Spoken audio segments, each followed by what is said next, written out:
Hello and welcome to the Animation Industry Podcast. My name is Terry and I got my ears pierced when I was 25 years old.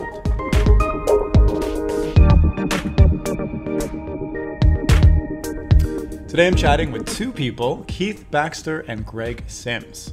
Keith has worked as a director, songwriter, character designer, 2D and 3D animator, and story artist who originally graduated from music school before making the switch to animation.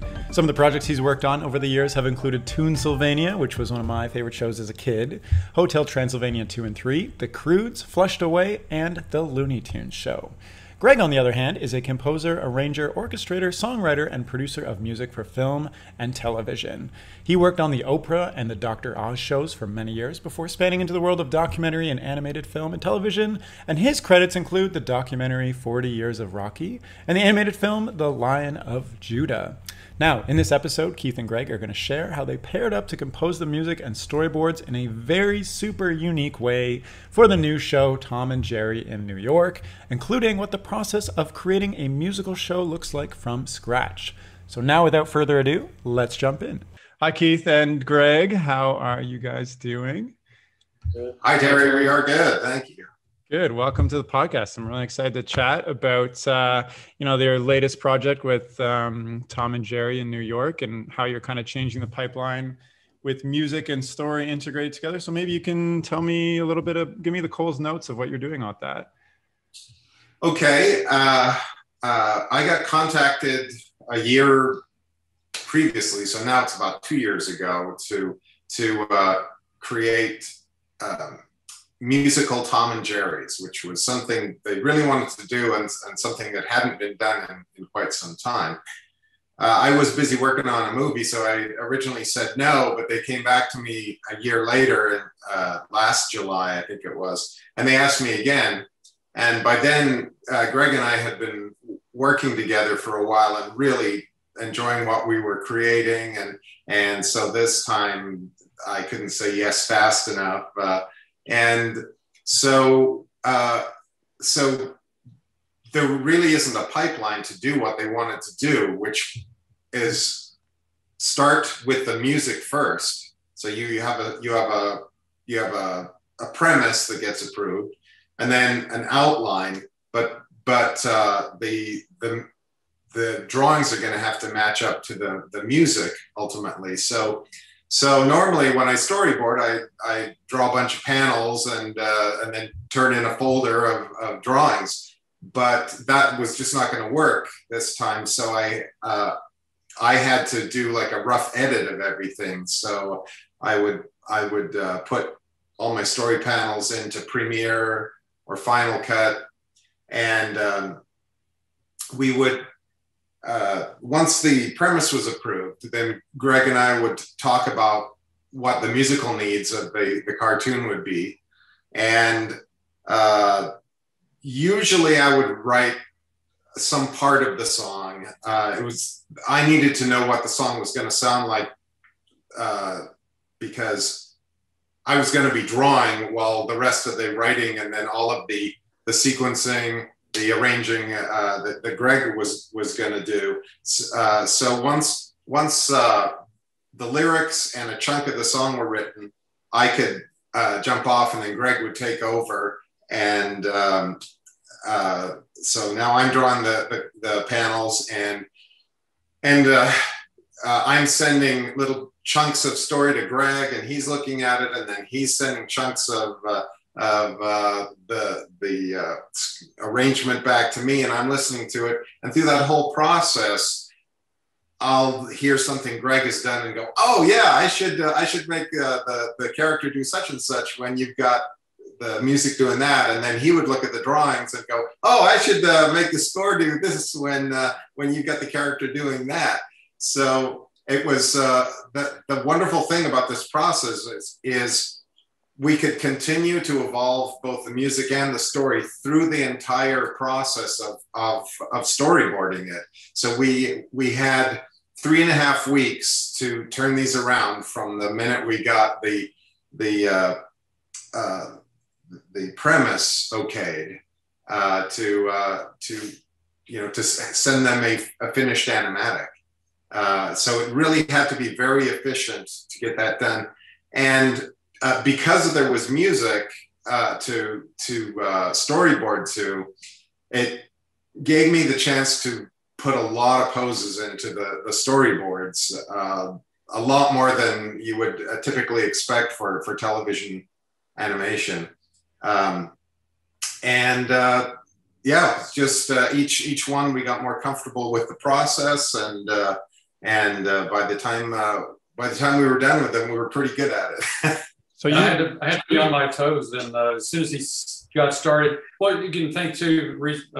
The song was kind of probably the first thing, right? You had to have an idea of what the song would be, and that's why it made so much sense to read it. He's a great lyricist too, and very, very funny.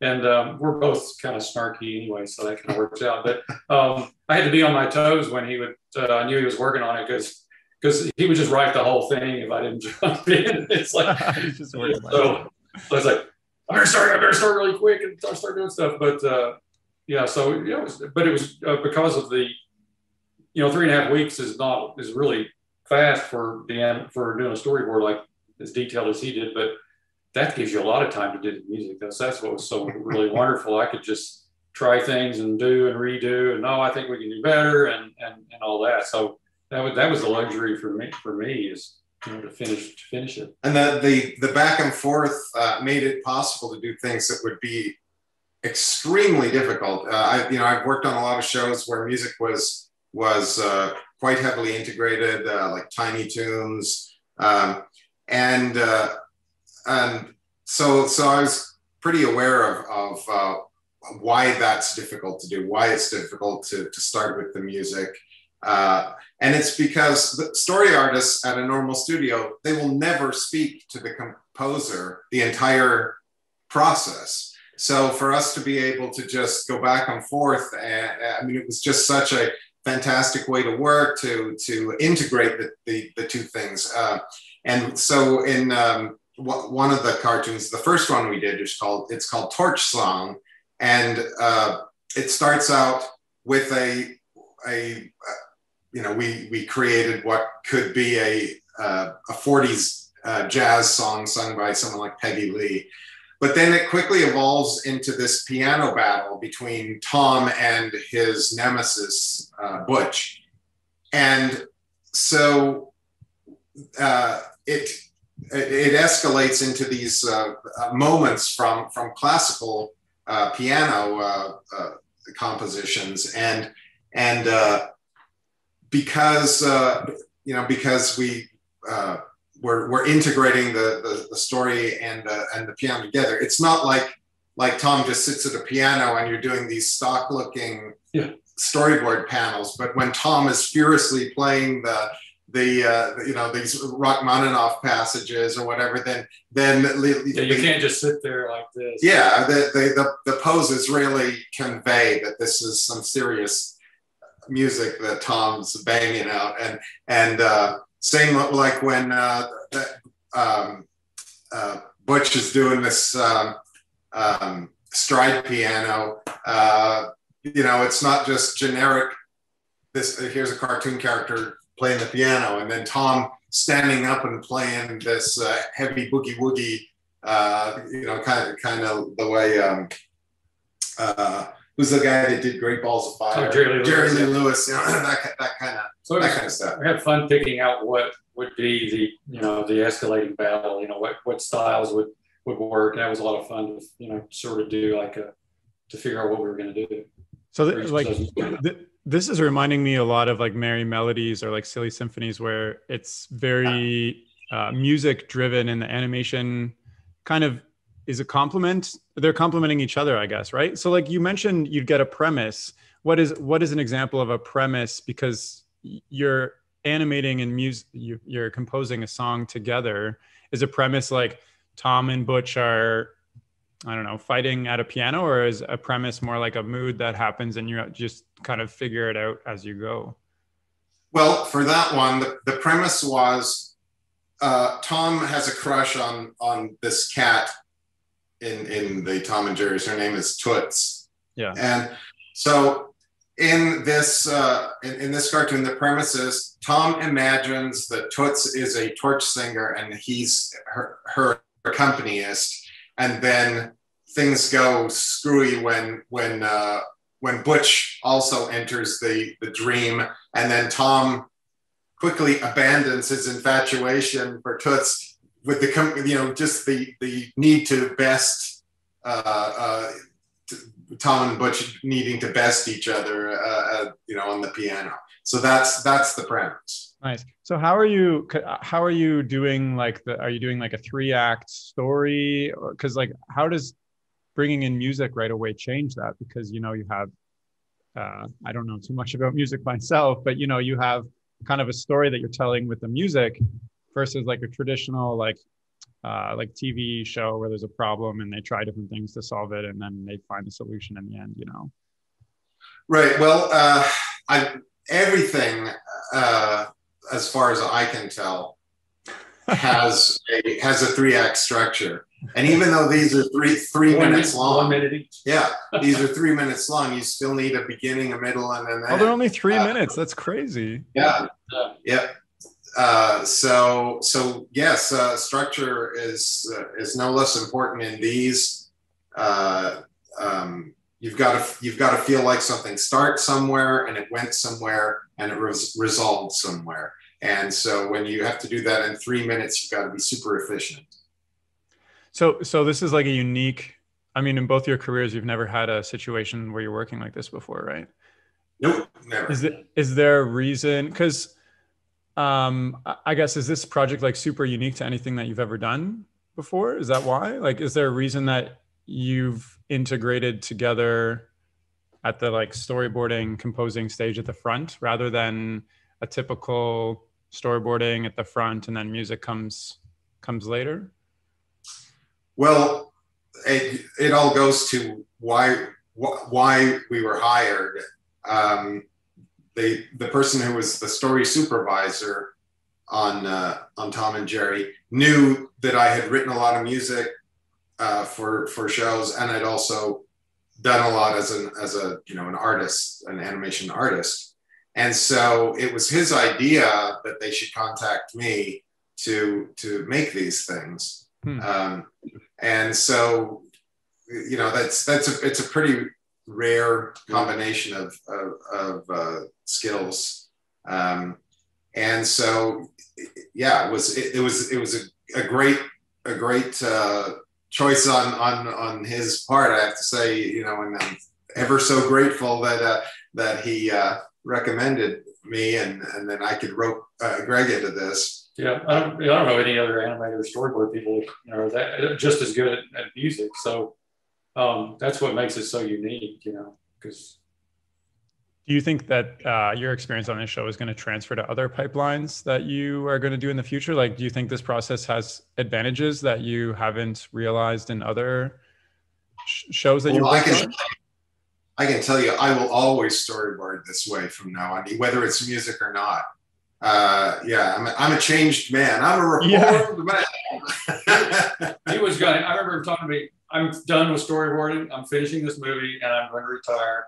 And I just want to do music. And then I'm like, oh, okay. And then no, I don't want to get back in television and all this kind of stuff. And then this, we did a few little things together, and he realized it made it fun again, storyboarding fun again, because you're storyboarding your own stuff, and the whole point of it was for a song. For the music part. So Greg's not exaggerating. I had storyboarded on so many things over the years that I couldn't even. I had 3 kids to raise, so I couldn't even ask, "Is this a project I'm interested in?" It was just, I need to have the check rolling in the front door a week in, week out, and so I will just say yes to everything. But the downside of that is you stop drawing for the love of drawing, and it had just burnt me out. And so I really agreed to do this and storyboard as well, because I just wanted to do more music with Greg. But then it turned out I fell in love with storyboarding again because of this show. So So, and we shared with you Cheesemonger, which is an animatic of one of the shows that Warner Brothers, they rejected at the premise stage. And we just thought it was such a good idea. I said, I'll do it anyway. So I just drew it for the love of drawing it, because I felt like it was something that should see the light of day. Nice. Yeah. And I'm going to include a link to that in the description of this podcast for people who want to check that out. So I guess, well, why don't we take a moment just to go through how you guys got into the industry in the first place? Because you've both kind of hinted at various stages in your life. So how did it all begin? You know, how did you have this illustrious career in storyboarding and composing for TV? You want to go first? Yeah, mine's much shorter. Well, I was starting music when I was 5, playing the piano, and it's somewhere along the line, I guess probably hearing Star Wars like everybody else, it made me think that maybe doing music for film would be something, and that that movie affected a lot of young wannabe composers. So it kind of, but at the time I was in a little town. I didn't, as for those giants out there, I wouldn't even know how to do anything like that. But I did, study and progress. And then I eventually fell into doing advertising music at a post house. So I learned a lot of stuff about the tools and how that works, and doing little short films. And I realized, I really do enjoy this. I think I can do this. So you were just casually had a hobby of, you're playing the piano, or like you learned other instruments, and then I'm sorry. I was playing piano for a living at the time. I'd never. Oh, that's all I've ever done. But on the side, it was like when I get back from the hotel or wherever I was playing, I would work on learning how to write music for different things, and how to learning how to sequence, learning all the I was already pretty good at arranging, and started arranging when I was really young, and worked with different size groups and some orchestras. And I when I was in Orlando at the time, I started arranging a lot for the Pops Orchestra there. And I was also doing advertising music. I was, I guess I wasn't right. I started writing for Oprah Winfrey show in here somewhere, but that was a bit of a fluke, but that was a big break, because I used to ask people, well, how are you going to market me generally? And they just go, Oprah. So I realized it didn't really matter what I did. As long as Oprah, I was writing music for her, that was fine. But I got that gig because I asked a friend who was good at marketing if they could help me market this music production library that I was trying to get off the ground. Huh. And so you were like playing pianos in hotels during the day, and then at night you were trying to break into writing music. Writing production music for music libraries or that kind of thing. And when I got the chance to work at this post house, it might be a simulated ride or orchestrating for a commercial or something like that. That's what I really loved. I hated playing at the hotel, but so I kept it both. And then the friend of mine was from Chicago, so he contacted the music director at the Oprah Winfrey show. He said it took him a year of calling to get any kind nice of traction. Friend. but eventually we flew up there, and I looked around, and they had all this, APM music and killer tracks and all this needle drop music they were using for the show. And it's funny, I didn't even know they had music on the show until I started writing for it. And I said, why don't you should create your own library here, let me help. So that's how that happened. And that continued for about 7 years. But in here somewhere, I got my first film, which seemed like that was the really tough thing to do, is try to get a film score. And what happened though is that because I'd done a lot of Pops music, the guy who was the director of the film, I think he had his kids at one of the concerts, and he like saw my name or something on the program. And then a few years later, when one of the animators came in to hear my wife play and sing in the piano bar, she's a great singer and piano player, he said, hey, we're doing this movie. And these were a bunch of animators that were leftovers from where Disney used to do satellite animation. They did some of the Lion King, that kind of thing. And Eisner, you got rid of that whole department. So they were trying to start their own production studio. So anyway, I called and he said, yeah, that sounds like a great idea. I remember seeing your name and all this kind of thing. So I think, this is great. My first film, So he remembered your name from like 2 years back. I think so. Just, and I don't know, made the connection, maybe he had a program. I'm not sure how that happened. But and it was an animated film, like I said. So I went to the first production meeting where he was kind of introducing the team, and I walk in, and he says, "Oh, hey, Greg, come in. Here, let me introduce you to the composer of the film." And I won't say the name because I choke when I say the name. No, we're actually we're friends. But and all the blood drained from my face. I didn't know what to think. And then he introduced me to everyone as the orchestrator. So this guy who's a composer, not really, he didn't know orchestras. He was a songwriter, and I was gonna kind of make it work, for that, and that's not uncommon. So I thought, well, this is I'm in, I'm doing something in film. But one thing led to another. And after a while, the composer said, why don't you write a few cues? I'm kind of behind. I know we need to start turning things in. And one thing led to another, and I was turning in cues, and I did more cues than I did all the cues. And he didn't compose anything. So that's how I got my first break as a composer, was because the composer didn't do any composing. So that's kind of how that started. I'm sorry, go ahead. Is animation your thing now, or do you still like dabble in all forms, like live TV and et cetera? Well, I'm still in the saying yes to everything stage. Yes, everything stage. I've done dramatic shorts. I've done full-length documentaries. There was a director that moved out here about when I did, but I've done 3 Stallone documentaries. We did one about the director of Rocky, one that Stallone narrated about the making of Rocky, and another one about his brother Frank Stallone. So, and then I've done some strange documentaries about weird subjects. I did one horror film, just a kind of a mixed bag of things. But yeah, if I had to choose, it would definitely be animation. Yeah, because the music is so much more important, and you can be totally over the top and do whatever you want.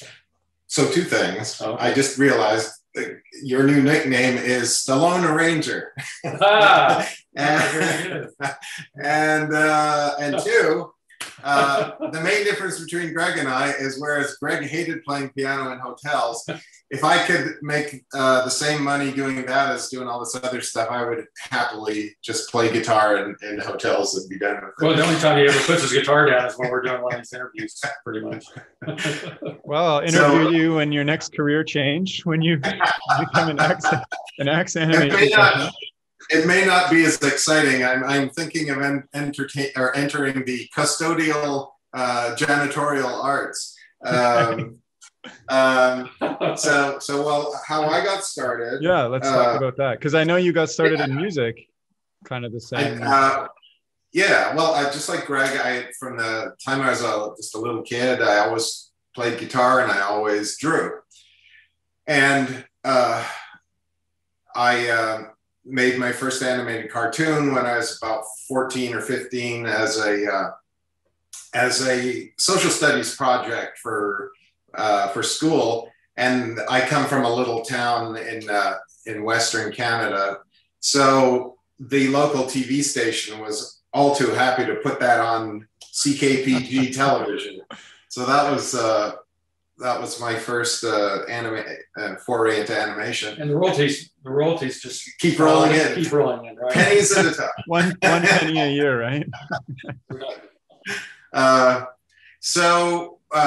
I graduated high school, this is before the internet, so I had no idea how you even found an art school or a music school. I just had no clue, and the school counselors wanted me to be an accountant, even though I had quit math in 10th grade. But so they weren't any help. The way I chose what school I was going to go to was, I couldn't find any art schools, but I did in the back of Guitar Player magazine. I saw an ad for the Guitar Institute of Technology in Los Angeles. So that's where I went, and it was an amazing time. And when I graduated, I played music in bands for a living for a number of years, but always just drawing for my own enjoyment. So in around 83, I think I was one of the many starving artists in LA, and I had a friend who was a starving actor. And he was having the same trouble in his acting career as I was in mine. And I said, well, what are you going to do if this doesn't work out for you? And his attitude was, Carroll O'Connor was 55 years old when he got All in the Family. And if I have to wait that long to succeed, I'm willing to do it. So just the twists and turns of our careers, and we lost touch with each other. Now it's 3 years later, or two or 3 years later. And I'm at the abyss of playing music. Now video DJs have taken all the money away from the working bands. So I'm making $140 a week playing 4 nights a week. And, but an art school had to open just a couple blocks away from where I lived. And just by dumb coincidence, the main instructor there is a figure drawing teacher who was kind of the guru of figure drawing to the animation industry. And one day after taking his class for about 3 months, he was looking at my drawings and he said, hey, you ought to go get a job in animation. And I had no idea how good you had to be a professional artist. I didn't think I was anywhere near good enough, but so he said, yeah, you're a student. Why were you taking these courses? Were you actively trying to get into animation? Yeah, I was. I had studied animation on my own. There was a couple of little paperback books on how to animate cartoons. And so you're like, my guitar career is not taking off. I need a plan B, or this is just for fun? It was, well, like I said, I always wanted to do both, but I only found a school to do one of them. Right. So that's, yeah. So I'm not a good networker, and that you really need to be a good networker to thrive in the music business. So yeah, it was that.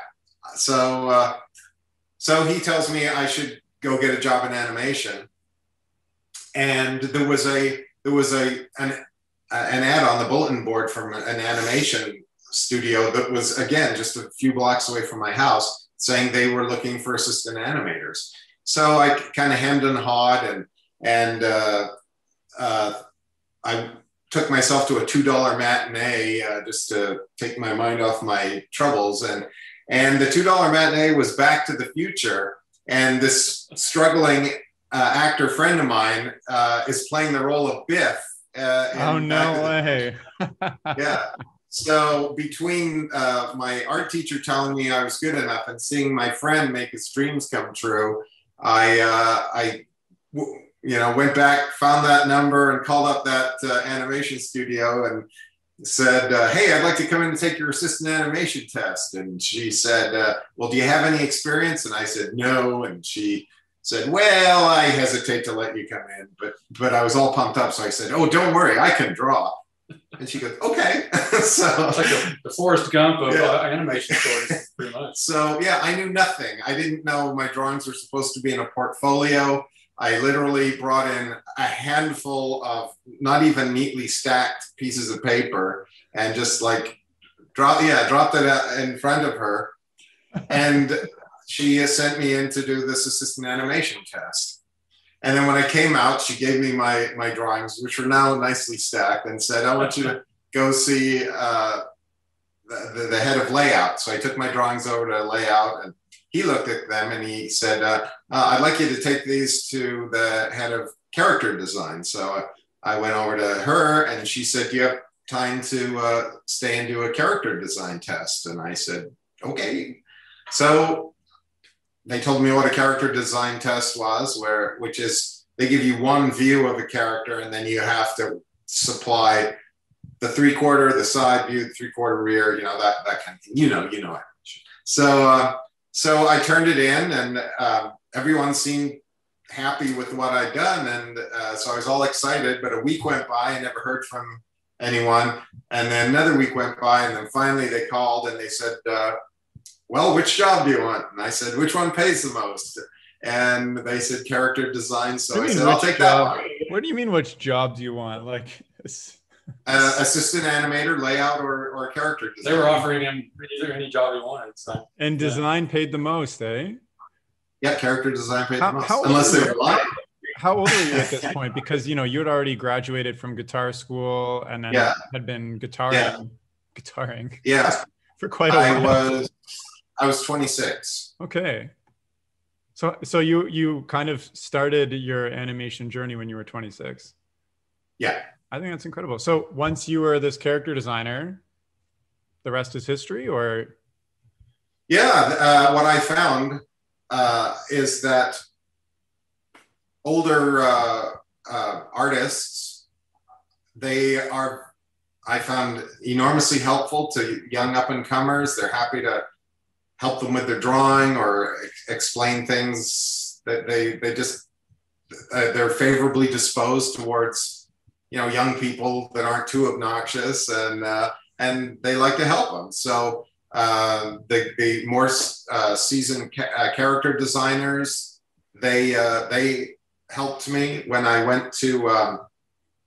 After that, I did a dreadful movie that I won't even mention the name of, and then after that, I went to work on Ghostbusters, and so I was a character designer, and one of the story artists on that was one of the group of Disney animators, one of those classically trained guys who there was a schism that formed in Disney between the Don Bluth camp and the Eric Larson camp many decades ago. That won't mean anything to most people, but he backed the wrong horse, and so the guys that backed the wrong horse, they were kind of on the outs of Disney. So it was this completely overly trained animator working on the Ghostbusters TV show. And one day, the showrunner, a fellow named Art Vitello, an amazing guy, helped me in so many ways over the years. He looked at my drawings one day and he said, "Hey, you look like you could animate. Would you?" And Ghostbusters was being animated in LA, which is crazy coincidence because no television animation was being done in LA. But he said, "Do you want me to call over to the animation studio and tell them to give you 50 feet to animate?" And I said, "Sure." And so the Disney fellow who was storyboarding during the day, he and I had become friends. So by day he was storyboarding, I was designing. At 6 o'clock, we took out our animation discs and he taught me how to animate. Oh, wow. So I was literally learning on the fly. That's crazy, because your only formal training, I guess, was just this life drawing classes that you had gone to. Yeah. Do you think I mean, that's an insane story and I love it, but do you think it's possible for people entering storyboarding or character design or animation nowadays at different studios to be able to I guess enter that way? Or do you think, studios are expecting a fully trained animator before they even consider? I know that they're not looking for people that went to music school and then tried to switch over. But they can draw. I was thinking about this, and I think like 50% of the people that I know went through to get an animation degree, and 50% are more or less self-taught. And there's no difference in the quality. Like the very best people I know, half of them are the super classically trained, and then the other half are self-taught, and and I think it's easier now because there's so much information online. Oh yeah, music's the same. Anything's the same way. For every 10 years of being taught, if you could get 2 years of doing, you're going to learn a lot more just doing it, even if you don't know what you're doing. Even in music, is it like if a production is hiring a composer, do they care about your resume? Not your resume, but your qualifications. I've never been asked where I was. I've never been asked, do you have a degree? Where did you go to school? I didn't even get into how I got started in music and animation. This is just as weird as the animation. I was doing character designs on the Beethoven cartoon, you know, that St. Bernard. Yeah, he had a movie back in the day, all that stuff. Yeah, right. So I submitted a theme on spec, and I learned that a bunch of songwriters had submitted themes, and they went to the executive producers, Ivan Reitman and Michael Gross, who created the original live action Ghostbusters. I'm sorry, the original live action Beethoven, and they just picked my song, and I recorded it in my living room, other than the vocals, but yeah, they picked it. So I didn't know that was weird. So the next character design job I took was for The Mask, the animated series based on the Jim Carrey movie. And so I submitted a theme song on spec, and they picked it. And then not only did they pick it, they had a Saturday morning package, and they had a syndicated package 5 days a week. So they wanted a different theme for the syndicated version. So I got 2 songs out of that one. And I thought that's, you know, I didn't know that was weird. Now Greg tells me that's like being hit by lightning 3 times. Oh yeah, every song I sing on spec gets chosen for a main. Yeah, sure. It's that, you know, of course. So how, maybe this is a question more for Greg, how often are you submitting on spec, or like, I don't even know what that means really. It just means that they're taking a call for like submissions. Well, a lot of studios, like less and less, I'll put it that way. I mean, it's good to do, just because at least you're creating something, you know, you've got time, and if nothing else, you've got something to show for your effort. But it's, even when I was writing for the Oprah Winfrey Show, these big studios quickly learned that they can make a big contest out of it. And so when I first started writing for them, they gave me a nice chunk of money for every, you know, like a down payment or a fee, which was enough really for all my effort. And then the royalties would just be, you know, bonus on top of that. Well, they quickly learned that, you know, they started paying less and less and less and less and less, and then they would have more and more people. And then when they'd have a special event, she had some special events called I can't remember what it was, like a ball, and I can't remember the name of that stuff. But where we would say, okay, we need a main theme. So, and all the composers would submit, you know, a theme, and they would pick whatever one they like. Now I did a few of those, and a few themes did get picked, but it was just, it's just exhausting to do that every day. All you're doing is sending in stuff in the hopes that someone will pick it. That's not I've kind of not, I don't do that much anymore. How typical is that to a regular production? Are they just kind of, you know, you said it's like a contest where they're just accepting submissions from whoever wants to put the time and energy in to make one, and they pick one. Is that common for TV shows and animation and whatnot now? Oh, too? Yeah, like that's Disney. That's how they do all their television. It's funny how we've gotten an attitude about it. Well, I would too, like, hey, I don't want to work for free and then hope and then go nowhere. Right, but I'm just thinking back, you know, when you're batting 1,000, it's an invigorating, exhilarating way to get your music. When you're batting 100, it gets exhausting after a while. Yeah. But I think it's good to keep doing that, and it's fine. But it just depends. All of the stuff that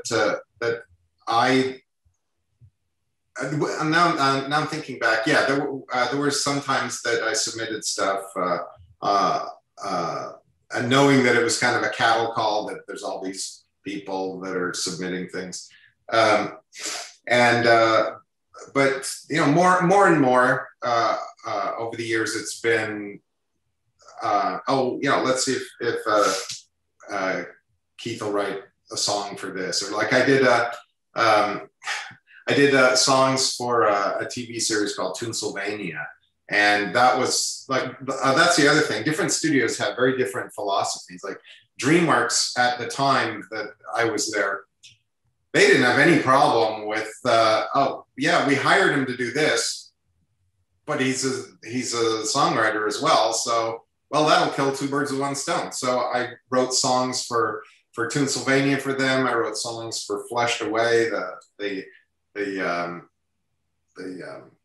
Aardman co-production. But then there's the studios that mostly say, we have people. Yeah, that's right. We have professionals who do music. Disney, and it's not really a knock on Disney to say their attitude. Hey, we hired you to be an expert story artist. If we want an expert songwriter, we've got those over here. So it feels more problematic if you want to get out of your box at Disney.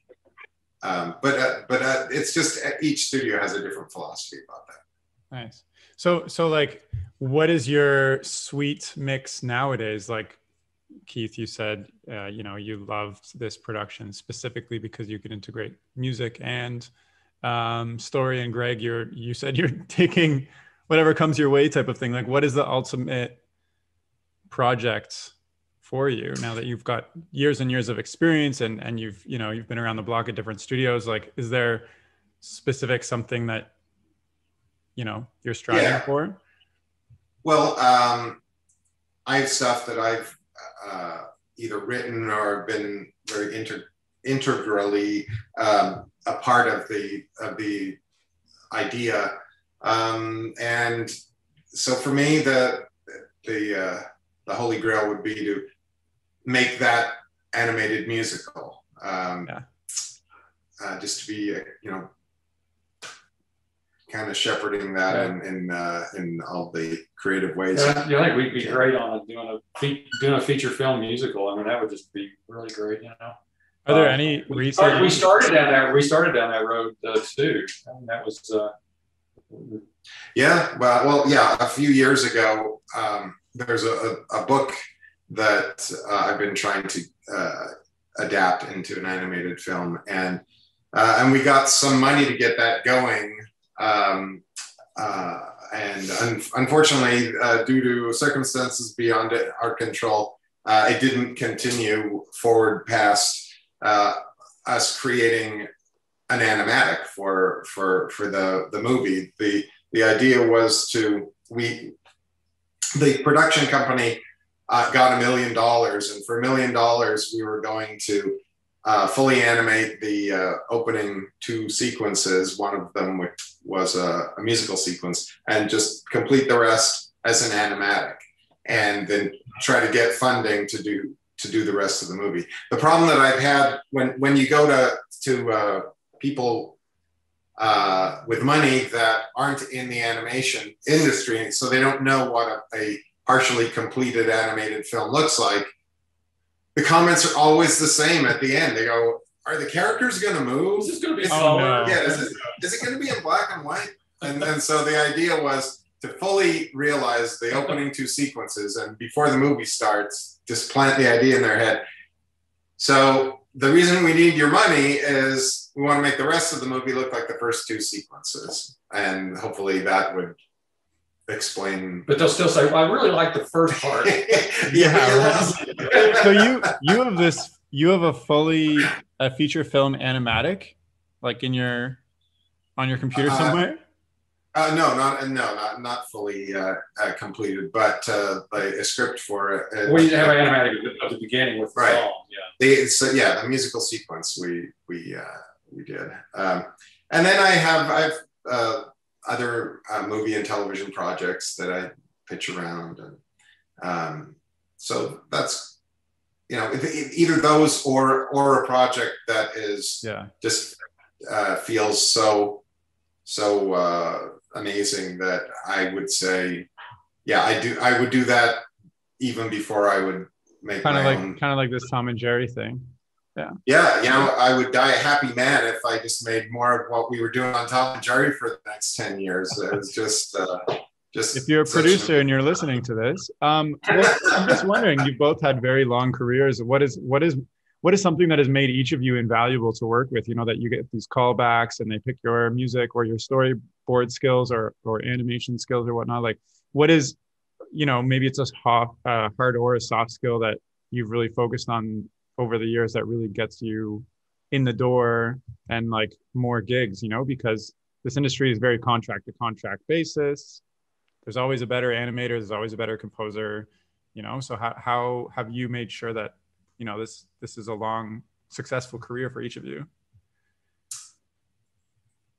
Any thoughts? Well, he's a lot further along than I am, but I think it's a relationship business. I mean, I know that sounds trite, but I guess a lot of businesses are, but this one is so much so that I think it's almost everything. I mean, at least especially for just a pure composer, you got to become friends with enough people that, you know, you can get hired to do music and they have to want to really work for you. I mean, I hear so many stories about, oh, that composer, he's so hard to work, he's such a pain.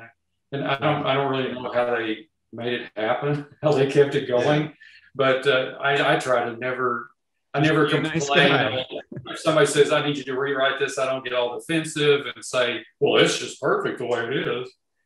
You know, there's always another right answer. You know, it's about the filmmaker and the film. It's not about me, you know. So that's a good attitude to have. You know, you're here to serve the film, or you're here to serve the movie, or whatever it is you're doing. And just be personable and be available. You know, always get right back to people. I think that's important. So, yeah.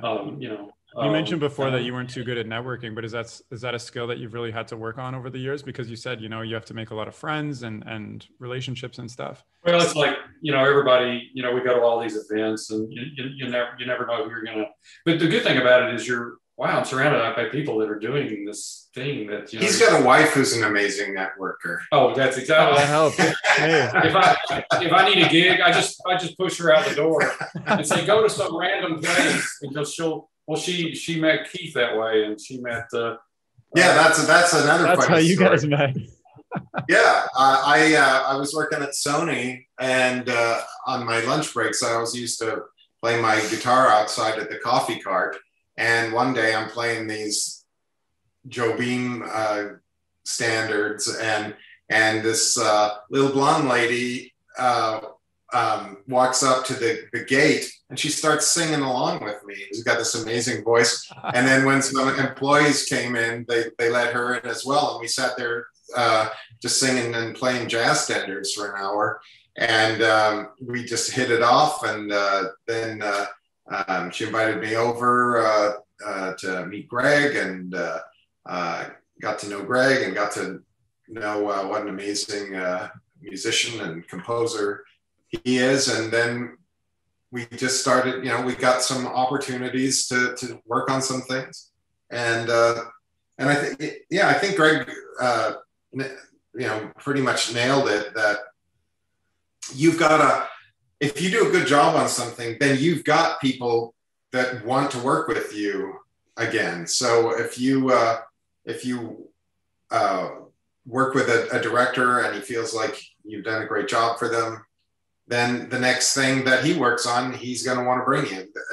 I mentioned Art Vitello, who his career goes all the way back to Patty Freeling, doing Ant and the Aardvark and Daffy Duck cartoons and things like that. Well, Art was a very successful director, showrunner. He worked on Gummy Bears, and he was one of the first. He was the one that was directing the Ghostbusters. And when Steven Spielberg combined with Warner Brothers to start an animation division again to do Tiny Toons, Art was one of the first directors that they called to run one of the crews. Well, Art brought just about his entire Ghostbusters crew over to Warner Brothers with him because, you know, we had done a good job for him there. And so we did a season of Tiny Toons, and then Art was a, you know, standout director on that. So they gave him his own show to be a showrunner on, which was Tasmania. And so Art said, hey, would you like to direct under, you know, like you be a director and run a crew the way he had done that on Tiny Toons, and would I do that on Tasmania? And I said, well, I don't know if I'd be any good at it. I've never directed before. And he said, well, take a shot at it, and if you don't like it, then, you know, you can. You're good at those guys. You can direct. The old "you're as good as those guys" line. So so I got to direct. I didn't just get. So he gave me my first chance to animate, and then he gave me my first chance to write, and he gave me my first chance to direct. So that's kind of how it works. If you work, you know, do your best for someone, and always, you know, I think you always need to be trying to improving your skills, and if you start out as a character designer, as I did, it's a good idea to learn animation as well, because that will tell you like why you shouldn't put too much junk on your characters, because some poor fella's got to animate it. And, you know, it kind of informs you what sort of shapes are the best to move around. And if you know how to animate, then it's probably a good idea to learn storyboarding. So, you know, just keep on improving your skills, because the more you know, whatever it is your main gig, all those other things will help. For instance, in the Tom and Jerry's, the fact that I had learned to animate and not just be a storyboard artist, there's a lot of sequences in the animatics that they're animated. All you have to do is in between them. And in television, it's so important that your poses be rock solid, because that may be the best drawing of that pose that's done. Like if you go to some terrible overseas studio, there may not be very many solid drawings in the animation. Right. So the key to a long, successful career in both music and animation is, you know, make friends, do a good job, be open to new opportunities, increase your skill set, and that like mix will end up, you know, giving you new opportunities and steering you into different. Yeah, perseverance too is perseverance. Especially if you start in a small town. He threw himself into LA pretty young age, which was great. I mean, you're gonna either excel real fast, or you're gonna sink real fast. That takes a lot of courage to like go from a small. If you're living away in some small town, you can sort of pretend your way through. You know, you don't really know. And I realized I was on the 200-year plan. I used to joke. So that's why I moved to LA, because you don't have as many opportunities. You don't have one thing doesn't necessarily lead to another. My first animated film, I'm like, yes, I'm in. And the company goes bankrupt, and they never did another movie. And the second one that I got out of that was bigger budget, you know, better production value, had some big, you know, star names in it. It too went belly up. The director never did anything else. So it doesn't mean, you know, sometimes there's some dead ends, you know. So, but out here, there's, you know, not so many people. Crews just move on to another project. Yeah. You know, and so they know you and they could pull you in. The other thing that I was quite surprised by is there just seems to be a turnover every 10 years. So you may think things are going great, and then suddenly, like for me, I directed a few things, but it turned out that I was always a lot happier having a buffer between me and the people above the director. And so if I was working for a good director in whatever capacity I was working in, then that's when I was always happiest. But at some point, you know, I don't know if you ever heard that old saying, like, I need you know, get me Tom Cruise, and then then it's you know, get me the next Tom Cruise, or get me what we need is a young Tom Cruise. And then by the end of it, it's like, who's Tom Cruise? So there's this progression of you, he's the new Tom Cruise. But there's a shelf life that everyone has. And you probably do have to do some kind of rebooting of your career every 10 years, unless you're, you know, Brad Bird or something like that. And of course, Brad Bird was no overnight success. I haven't really heard that yet, so that's interesting to me. And that's kind of what, you know, in your career has kept you on your toes with trying out different areas of animation, specifically like storyboarding, character design, etc.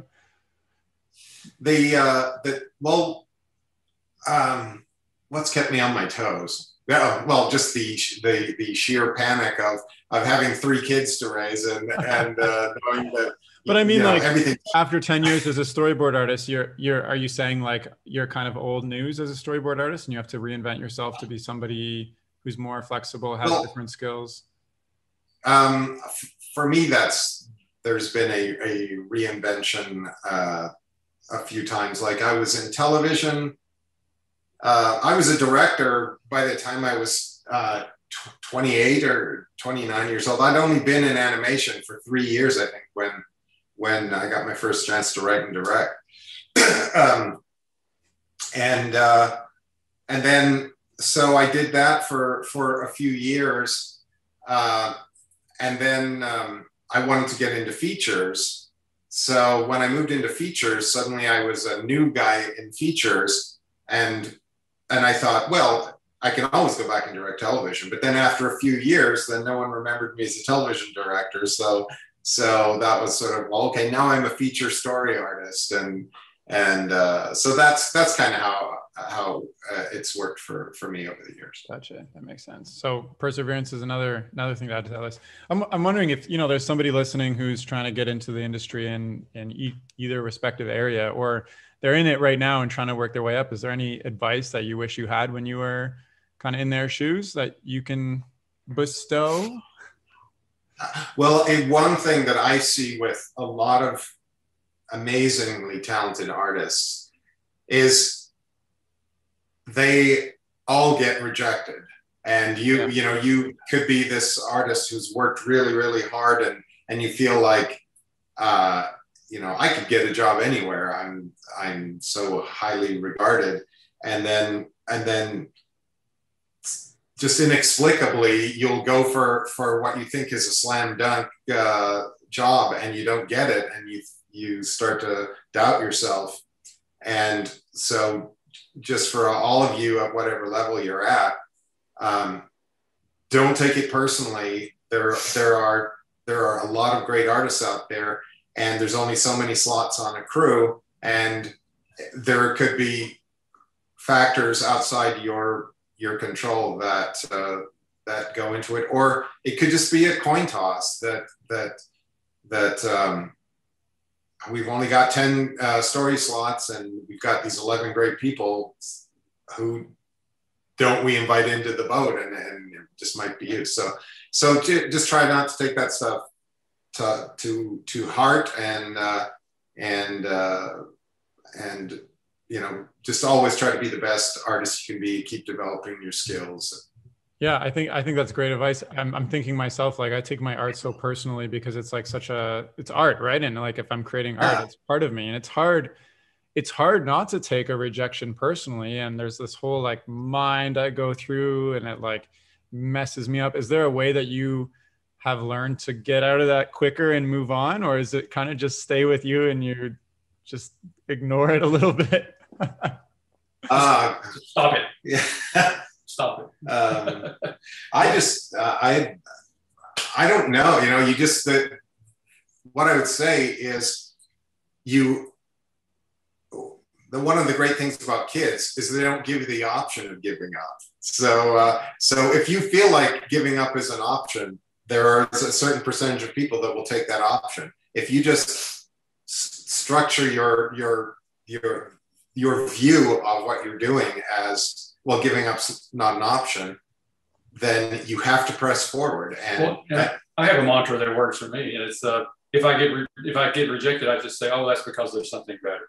I mean, that's usually true. It's a metaphysical thing, but don't look at it as a you failed, opportunity lost, and what am I going to do? Say, oh, that happens. So there's going to be something that I can keep more that's going to happen. If I'd done that, then I wouldn't have this.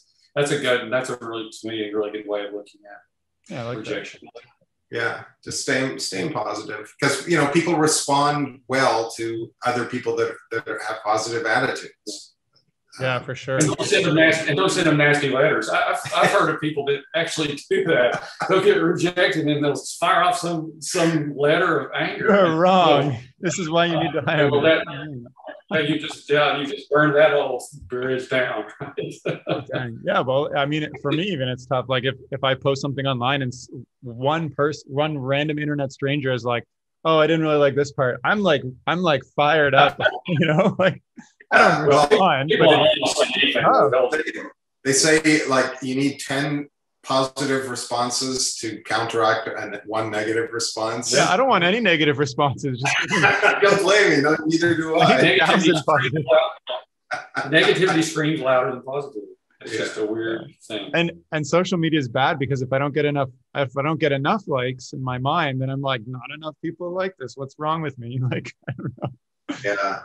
Yeah, but you're an artist, so it's easy to fall into that trap, and so don't do that. Yeah. Is there anything? I guess as we're wrapping up, is there anything else that you'd like to share about your journeys or where you're going, or Tom and Jerry, or anything? Well, unfortunately, all the stuff that is going forward, it's just a little too early in the process to make any announcements yet. But we'll definitely let you know when we can announce the next thing.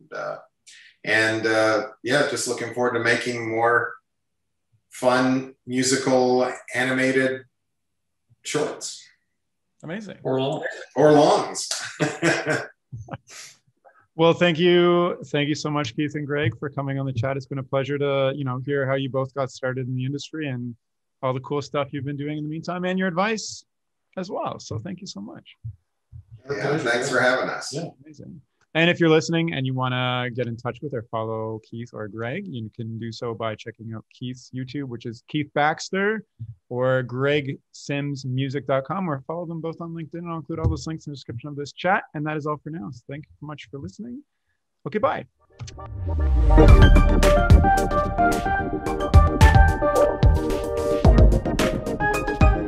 The music for this podcast was composed by Will Farmer and the graphics by Daniel Abensauer. I encourage you to look them up if you enjoyed their work.